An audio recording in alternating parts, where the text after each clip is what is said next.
Welcome to RK கலெக்ஷனின் ரித்தி channel. இன்றைக்கி நம்ம சேனலில் என்ன பார்க்க போகிறோன்னா மோர் தோசை செய்கிறது எப்படின்னு பார்க்க போகிறோம் ஃப்ரெண்ட்ஸ். நல்ல கிறிஸ்பியாக ரவை தோசை மாதிரி நம்ம மோர் தோசையும் செய்யலாம் ஃப்ரெண்ட்ஸ். எப்படின்னு பார்க்கலாமா? இதுக்கு சைட் டிஷ்ஷாக பார்த்தீங்கன்னா தேங்காய் சட்னி ரொம்பவே சூப்பராக இருக்கும் ஃப்ரெண்ட்ஸ். இப்போது நம்ம இதுக்கு தேவையான பொருட்கள் என்னென்னு பார்க்கலாமா ஃப்ரெண்ட்ஸ். ஃபஸ்ட்டு நமக்கு தாளிப்புக்கு கடுகு, மிளகாய், கருவேப்பிள்ளை, கடலைப்பருப்பு, அதோட பொடியாக நறுக்கி வச்ச வெங்காயம். இப்போது நம்ம வானலில் கொஞ்சமாக எண்ணெயை விட்டுக்கிட்டு காஞ்ச மிளகாயை போட்டுக்கலாம் ஃப்ரெண்ட்ஸ். அது கூட கடுவும் போட்டு நம்ம தாளிச்சிக்கலாம். இப்போது கருவேப்பிள்ளையும் போட்டுக்கலாம் ஃப்ரெண்ட்ஸ். இது கூட கடலை பருப்பையும் போட்டு நல்லா வதக்கிக்கலாம்.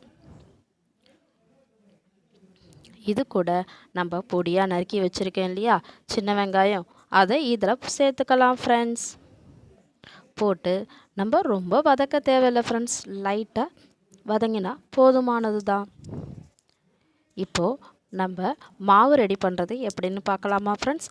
நம்ம எப்போதும் இட்லி மாவு அரைப்போம் இல்லையா, அதே மாதிரி மாவை அரைச்சி கிரைண்டரில் எடுத்துக்கலாம் ஃப்ரெண்ட்ஸ். வெறும் அரிசி மாவு மட்டும் நல்ல மைய அரைச்சி எடுத்துக்கணும். உங்களுக்கு ஒரு தோசை 2 தோசை அப்படின்னு தேவைன்னா நம்ம கிரைண்டரில் இட்லி மாவு போடும்போதே கொஞ்சமாக மாவு எடுத்துக்கலாம் ஃப்ரெண்ட்ஸ். இந்த மாவு கூட நம்ம தயிர் ஆட் பண்ணிக்கலாம், மோரை ஆட் பண்ணிக்கலாம் ஃப்ரெண்ட்ஸ். இப்போ இதை நல்லா மிக்ஸ் பண்ணிக்கலாம்.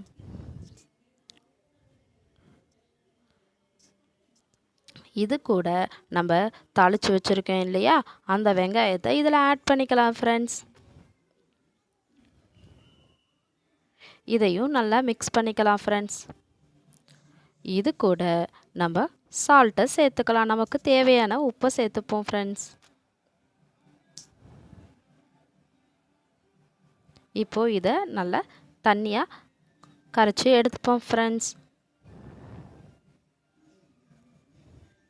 இதுக்கு நம்ம இதே இதில் சைட் டிஷ்க்கு தேங்காய் சட்னி ரெடி பண்ணிப்போம், பொட்டுக்கடலை வச்சு தேங்காய் சட்னி ரெடி பண்ணிப்போம் ஃப்ரெண்ட்ஸ். இப்போ தோசைக்கல்லில் நம்ம மாவை சுற்றி ஊற்றிக்கலாம். இது நம்ம தேய்க்கிற மாதிரி ஊற்றினோம்னா நல்லா இருக்காது ஃப்ரெண்ட்ஸ். கொஞ்சம் இதை மாதிரி கேப்பு விட்டு ஊற்றினீங்கன்னா தான் அந்த கிறிஸ்பி உங்களுக்கு கிடைக்கும் ஃப்ரெண்ட்ஸ். இப்போ இதில் ஆயில் அப்ளை பண்ணிக்கலாம். இப்போது நமக்கு மோர் தோசை ரெடி. இப்போது நல்ல கிறிஸ்பியான மோர் தோசை ரெடி ஆயிடுச்சு ஃப்ரெண்ட்ஸ். இது கூட நம்ம தேங்காய் சட்னி தொட்டு சாப்பிட்டோம்னா ரொம்பவே சூப்பராக இருக்கும் ஃப்ரெண்ட்ஸ். இதே மாதிரியே நீங்களும் ட்ரை பண்ணி பாருங்கள். உங்களுக்கு இந்த சேனல் பிடிச்சிருந்தா லைக் பண்ணுங்கள், சப்ஸ்கிரைப் பண்ணுங்கள், மறக்காமல் ஷேர் பண்ணுங்கள் ஃப்ரெண்ட்ஸ். தேங்க்யூ.